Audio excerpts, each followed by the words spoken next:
వేరే రకంగా యూజ్ చేసి ఇప్పుడు దానికి మార్కెట్ కూడా తను ఆదిలాబాద్ కలెక్టర్గా ఉన్నప్పుడు మవ్వ ఫ్లవర్ను ఎట్లా లడ్డులాగా చేయగలుగుతామని చేసి ఇప్పుడు మన మార్కెట్లోకి తీసుకొచ్చింది.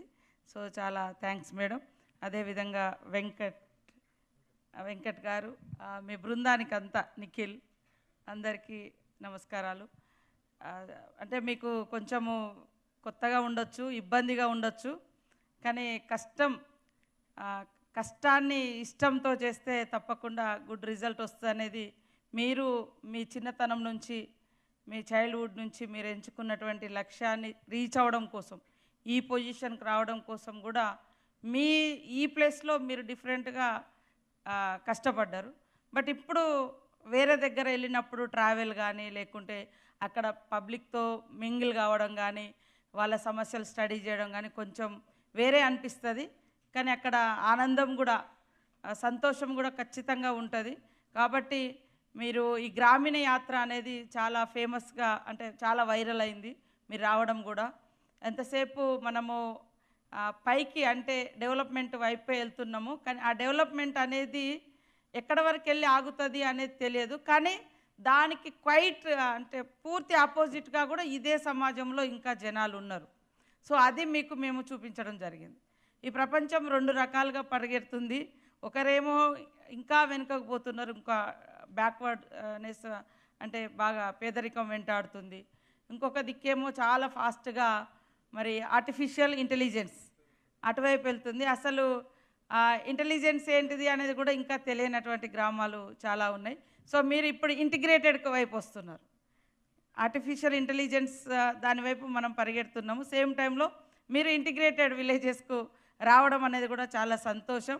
కాబట్టి మీరు ఎలాంటి ఇబ్బంది లేకుండా నేను అక్కడ ఉంటా. ఓవరాల్గా రూరల్ అండ్ ట్రైబల్ విలేజెస్లో మీకు ఎక్కడ ఎలాంటి హెల్ప్ కావాలన్నా, ఎలాంటి కోఆర్డినేషన్ కావాలన్నా తప్పకుండా మేము అది ఏర్పాటు చేస్తాం. కానీ మీరు ఒక కొత్త ప్రపంచాన్ని మాత్రం తప్పకుండా సృష్టిస్తారు. ఇప్పుడు ఈ యొక్క మీ ప్రాజెక్టుల ద్వారా ఖచ్చితంగా మిమ్మల్ని చాలామంది ఆదర్శంగా తీసుకుంటారు. మిమ్మల్ని ఫాలో అయ్యే వాళ్ళు కూడా చాలామంది వస్తారు. మేము గతంలో ఫస్ట్ సారి మీటింగ్ పెట్టినప్పుడు, నెక్స్ట్ సారి పెట్టినప్పుడు ఇట్లా డే బై పెరిగింది కానీ తగ్గలే. అవునా కదా? పెరిగిందా తగ్గింది? అందుకోసం చాలామందికి మనసు ఉంటుంది, కానీ కొంతమందికి మార్గం తెలియదు. ఇందాక మా మేడం అన్నట్టుగా మన ట్రైబల్ ఏరియాలో 10th తర్వాత 10th వరకు హాస్టల్స్ ఉంటాయి, 10th వరకు చదువుకునేది, 10th తర్వాత ఎటు వెళ్ళాలి? సో అట్లా మీరు కూడా వచ్చిర్రు, డెవలప్ అయ్యారు. మరి దీన్ని మళ్ళీ తిరిగి ఇవ్వాలి కదా, గివ్ టు బ్యాక్ ఏదైతే అనుకుంటున్నారో మరి అది ప్రాపర్ వేలో వెళ్తేనే దానికి ఒక సార్థకత అంటే సాటిస్ఫాక్షన్ అనేది ఉంటుంది. మీరు ఖచ్చితంగా మేమిచ్చే రూటు కరెక్ట్గా మిమ్మల్ని అక్కడ ప్రజలు గుర్తుపెట్టుకుంటారు. మీకు కూడా తప్పకుండా తృప్తిగా ఉంటుంది. ఎస్, మేమిచ్చే ఈ ప్రతి రూపాయి, మేము పెట్టే మా ఆల్ ఎఫర్ట్స్ ఖచ్చితంగా ఎక్కడికైతే రీచ్ కావాలో అక్కడ అవుతుంది. ఏ మార్పు, ఏ చేంజెస్ అయితే మనం కోరుకుంటున్నామో అది అక్కడ మనం చూడగలుగుతాము. కాబట్టి ఇది మిమ్మల్ని తృప్తిపరిచేటువంటి ప్రాజెక్టుగా నేను భావిస్తూ ఉన్నాను. మీకు మా ఉమెన్ గ్రూప్స్ నుంచి కూడా దివ్య గారు చాలా విషయాలు చెప్పడం జరిగింది. మేము ఇప్పుడు 17 types of business women groups కూడా ఇస్తూ ఉన్నాం. ప్రతి గ్రూప్లో ఒక 10 మెంబర్స్ ఇన్ ఎవ్రీ విలేజ్లో ఉంటారు. మన ఈ ప్రాజెక్ట్స్ని కూడా అదే ట్రైబల్ విలేజ్లో మీరు ఆ ఉమెన్ గ్రూప్స్తో కూడా ఇంటరాక్ట్ అవుతూ ఇవి కూడా అక్కడ మనం చేయవచ్చు. ఈ ఉమెన్ గ్రూప్స్కి మేము ఇప్పుడు 1000 మెగావాట్స్ సోలార్, అది కూడా MOU కూడా అయిపోయింది, గవర్నమెంట్ అలాంటి ఒప్పందం కూడా చేసుకుంది. అట్లనే 150 బస్సెస్ కూడా ఉమెన్ గ్రూప్స్కి ఇస్తున్నాం, వాళ్ళు రన్ చేసుకోమని. తర్వాత ఇందిరా క్యాంటీన్ ఇక్కడ మీకు అంతా ఉంటుంది, ఎక్కడి నుంచో అంటే జనరల్గా తెస్తూ ఉంటాం. అక్కడ ఒక అమ్మ చేతి వంట అని ఇక్కడ ఒక క్యాంటీన్ పెడితే వాళ్ళు ఫుడ్ ఇస్తూ ఉంటారు. అట్లనే ఇంకా వేస్ట్ మేనేజ్మెంట్, రీసైక్లింగ్, తర్వాత ఇంకా ఏముంటుంది ఈవెంట్ మేనేజ్మెంట్, ఏమన్నా ప్రోగ్రామ్స్ వస్తే వాళ్ళే అన్నీ మండల సమాఖ్య ఉంటారు.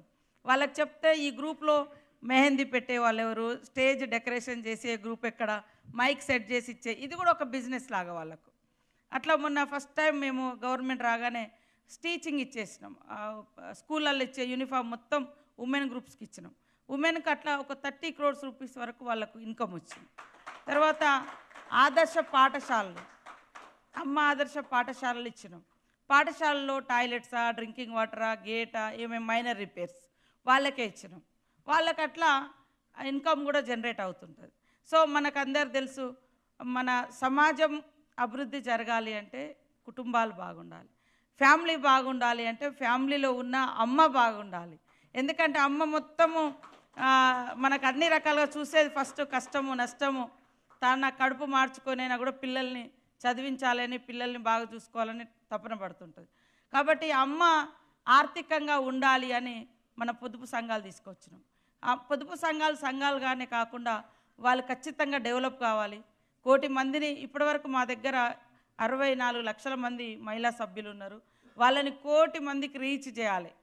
ఉన్నవాళ్ళు, లేని వాళ్ళు, పెద్దవాళ్ళు, ఇట్లా పల్లెటూర్లు, పట్టణాలు, అడవి గ్రామాలు, అట్లా వాళ్ళకు ఒక ఫ్యామిలీ లాగుంటుంది. వాళ్ళకి ఏ కష్టం వచ్చినా ఈ గ్రూప్ నుంచి వాళ్ళకు వితౌట్ ఇంట్రెస్ట్ మనీ ఇస్తాము. వాళ్ళు ఎక్కడెక్కడ వాళ్ళు ఏం బిజినెస్ పెట్టుకుంటారు, దాన్ని రీపేమెంట్ చేస్తారు వితౌట్ ఇంట్రెస్ట్ ఏమి ఉండదు.